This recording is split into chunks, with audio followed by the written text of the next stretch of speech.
In this series, we've talked about some very dark stories involving good and bad people. One of the first episodes I made was a memorial to the life, career, and legacy of Jovi Marcello, who sadly passed away in a practice crash at Indianapolis in 1992. On the other hand, we have my video about John Erb, a frankly disgusting human being who will thankfully rot away in prison for at least another 25 years for his multitude of pedophilic acts. The subject matter of this video is another darker topic in the world of racing, so viewer discretion is advised. In this episode of All IndyCar, we talk about Salt Walther. Welcome back to All IndyCar, the motorsports history show looking at the most interesting stories in American open-wheel racing. David Salt Walther was born November 22nd, 1947 in Dane, Ohio. David was the son of George Walther, who was the owner of the extremely successful Dane Steel Foundry. George had fielded cars at the Indy 500 for two drivers in the late 50s. One of these drivers was Hanfield, New Jersey's Mike McGill, who raced with the team in 1958 and 1959. Entries have resulted in a 17th place finish in 58 and a DNF in 59. The 1958 entry was pretty strange as McGill wasn't the first driver to set a foot in that race car. The driver that was meant to drive that car was Juan Manuel Fangio, the five-time and reigning Formula One world champion. He had won the past 4 drivers' championships back-to-back and was given $20,000 to attempt to qualify Walther's Curtis chassis. However, Fangio was uncompetitive in the car and backed out of the deal. The Walther family had quite a lot of money, so it should come as no surprise that George's children would get into racing.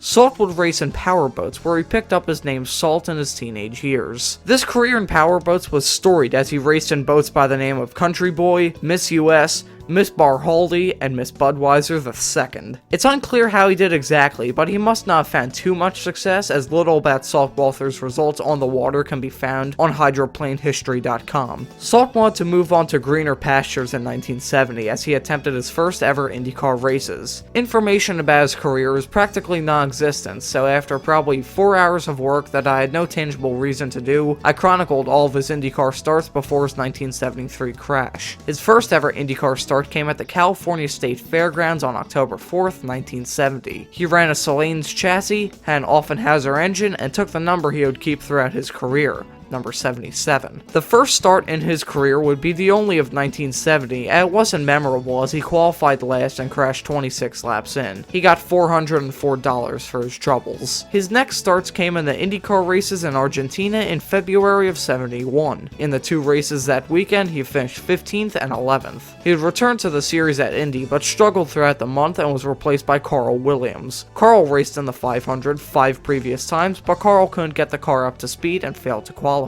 Salt's final start of the year was at Michigan less than 2 months later, where he qualified 3rd to last and retired 30 laps in when his Ford engine blew up. For 1972, Salt continued to use a Morris chassis but switched to Foyt engines. However, this did nothing to improve the team's performance. An 11th place finish at Trent is impressive on paper, but putting into consideration that he was 30 laps down, one of only 12 cars to finish, and the only guy he beat out in qualifying that weekend was flagged off the track for being too slow, you realize that result was down to luck and not skill. At Indy, things would change as he would run the number 33 and race in a Colt chassis. This did nothing to improve his luck as he retired before the start with a magneto issue. Michigan also went poorly, but the next 2 races at Pocono and Ontario, Salt put on some amazing drives. Finishing 8th and 6th in the 2 respective races, Salt was ready to carry over that momentum to 1973, but something would happen this year that would not only affect his racing career, but it would also send him down a bad path in life.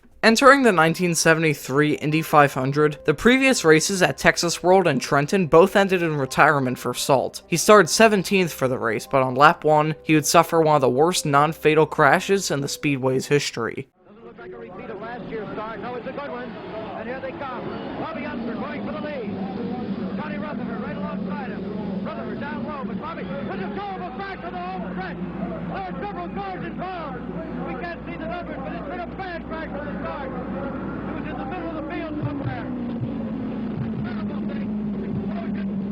This is what everyone is feared. One thing with awful crashes that always shakes me when I hear it is the uncertainty when talking about the driver's condition. At the start of this race, after Walther experienced a horrific accident, Jim McKay saying the line, "That could be a good thing if the driver had survived this accident," is something that shakes me whenever I hear it. In the crash, Salt had suffered burns to 40% of his body, required a partial amputation of the fingers on his left hand, and had injuries that would require multiple surgeries throughout the rest of his life. With his significant injuries, Walther would take a year off of racing to recover and also start taking painkillers. This began an addiction he would struggle with for the rest of his life. He would return to racing at the 1974 Indy 500, but his results were never the same. Over the next 6 years, Salt dragged his father's money around to buy up the best equipment in the sport, but never improved on his best finish of 6th. He also raced in NASCAR in the 70s, but didn't make an impression there either. His full-time racing aspirations were gone by 1980, and after that, he went off the deep end. He tried a career in Hollywood, but spent most of his money on parties, drugs, and alcohol. By 1992, he became the father of a daughter, but this didn't seem to help Salt get his life back on track either. In 1998, 18 years after his IndyCar career came to an end, his battle with the law would begin. In 1998, Salt was busted after trying to sneak codeine-laced Tylenol tabs into prison. In 2000, he was sentenced to 180 days in jail for child endangerment and another 10-month sentence for violating the terms agreed upon in his 1998 drug charge. In 2007, during a case in which he failed to pay child support to the mother of his child, Salt pleaded guilty, saying he had gone bankrupt. He continued to battle with the law for the next 5 years, spending time in and out of prison. This cycle came to an end, however, at 65 years old when on December 28, 2012, Walther's body was found dead after an apparent drug overdose. His death went fairly unnoticed in the Dane community. Even the Daily Dane News hadn't caught wind of the incident until January 3rd, 2013.